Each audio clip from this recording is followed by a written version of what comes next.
Assalamu alaikum. Assalamu alaikum.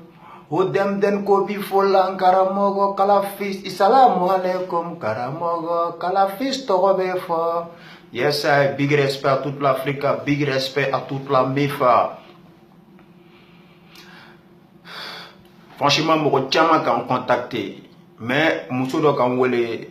À tout le monde, il faut casser là. Il faut que je donne là. Comme Facebook, ko Amadou Mokochi là.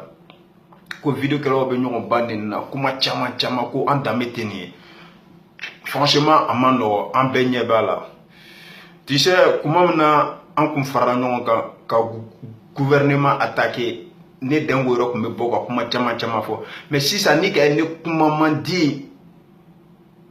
Ni ame jamanatigi attaqué la en fram no nyokan o kano mais ni anyere dama be nyona o kuma no o ko kacha ni be kuma ola ibi akli sigile o ko be keni akli sigile ibe se ka nyani ke nyam kuma do adama de i nyani ke to ibe cheni ke tu vois ce que veut dire franchement be vidéo que la bewole alula mita itoroma. Franchement, alula, mogo chaman biya vidéo flé, mais mogo chaman be sranka à partager. Ne re dengo biya vidéo la mais ne balo ibc dore la mitenie. Alula sani okuma la taranye fe qui est flale. Mini fo flakana. Mbada, alisele, jamutene, basi Allah, bada tampere, alhamdulillah. Ko fla sinani jatru sinani wara yawo wara duate ina manike pai alula ne ba lo ebe se dore la mitini nga dusube adama den kenya angana dusubla akli sanfe I dusu le bible ka kare nga dusu te se ka anyene bo alula ni ne ke ekuma to la me billahi ne den ko balo wa yere balo ala balo ebe se dore la mitini alula manyini ife segiko billahi ni esegeli ko moshita foko isirana bebe sira inye yere ko aka dabla na mantolo na ka damne obe jugu yakat me don kan mo chama bene wele ko ni okumani do yere kan wele ka fo ki ka fo ya video do la ko mo kana message chi matu ki banin dabla ko suno ki bo tira attaquer don ni ko fo bebe sira alula. Tu vois ce que veut dire? Alula minka bon ole kagbelin. C'est vrai, il te bo ki nyeda ira ko chama mais ni ele reste la komodo ki a vidéo do flé, il balo franchement à te ben. Ali ele yerema billahi. Mais il a komalo ko commentaire kala do lebe ko to duya. C'est vrai. Tu sais Adam de fait fla le Bible, il nyenema ibi ça dit ibi comment on appelle Ikaburi segi limaninya ou bien tatien.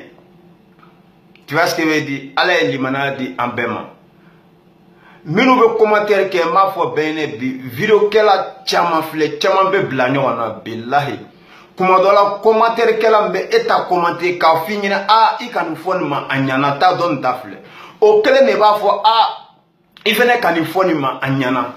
Mais talon ni be fam na quoi. Ninga ni baneni eko kwa nyana. Ninga tasara efene ko kwa nyana. Mais ele yere blau to place là. Ni e banen na ese abebe ma. Donc ate bema ni mo ore banen na ibe ladi leke tie franchement iya kuma kan iya kuma basiginu. Mais mi e banen ni faneni o boala o te andame. Ni o tiala commentaire ou lake iba atire be sigiko mais ne be banen na e ba sebela franchement c'est bien abanen atigi man c'est vrai atigi man die mais aba ma foike afa ma foike tu vois ce que surtout jamana jokola fo anya tiga di nyogo mane billahi anga nanta an dusuma afle bi jamana tigi be yelela aya mogo sigino to kumala an dama be nyogona. Ça fait pitié, c'est honteux. Donc, Agnès Segi, en acclimat. Tu vois ce que dit Alula, hier, Kuyakumala, Koni Kafri Banala, qui veut Kafri Fla les dames. Tu vois ce qu'il dit? Mais ni Kafri Fla dame, c'est-à-dire, avec Tchao Tchaolo, avec un tontonnier. Kuma dɔ la i b'a nɛgɛ alula. Tu vois ce que je veux dire? Surtout en jamanaden dama an bɛ se ka fɔ ɲɔgɔn kɔ. Hein? Mais an kana fara o cɛ man ɲi.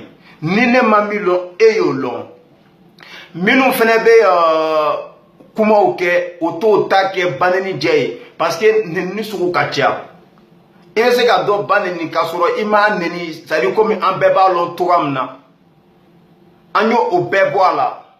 Mɔgɔ kana mɔgɔ neni tugun.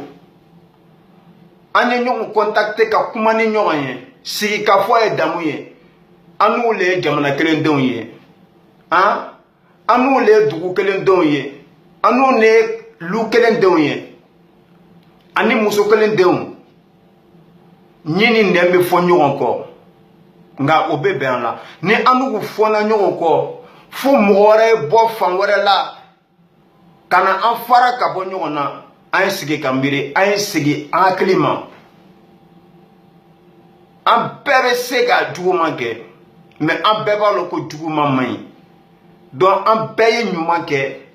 Fitini bilahi an bɛ jamana nin bɔ nɔgɔ la. Mais n'an bɛɛ ko an bɛ tiɲɛni kɛ, an bɛ jamana nin tiɲɛ.